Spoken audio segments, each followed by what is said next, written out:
ইউসুফ আলাইহিসসালাম ছিলেন হযরত ইয়াকুব আলাইহিসসালামের প্রিয় পুত্র। তার স্বপ্ন ভাইদের অন্তরে হিংসার আগুন জ্বালিয়ে দেয়।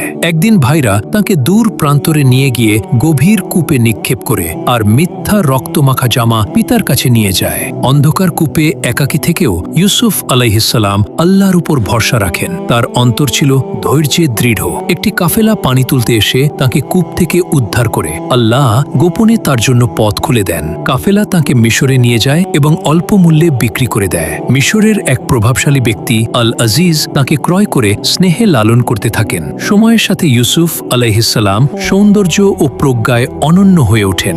সবার দৃষ্টি তার দিকে আকৃষ্ট হয়। আল আজিজের স্ত্রী তার প্রতি কুপ্রবৃত্তি প্রদর্শন করেন, কিন্তু তিনি পবিত্রতা ও তাকওয়া আঁকড়ে ধরেন। মিথ্যা অপবাদ রটানো হয়। নিজের নির্দোষিতা প্রমাণ সত্ত্বেও তিনি অন্যায়ভাবে অভিযুক্ত হন। অবশেষে ইউসুফ আলাইহিসসালাম কারাগারে প্রেরিত হন, যেখানে ধৈর্য ও ঈমান দিয়ে নতুন অধ্যায়ের সূচনা করেন। ইসলামিক শিক্ষামূলক ভিডিও পেতে এখনই চ্যানেলটি সাবস্ক্রাইব করুন।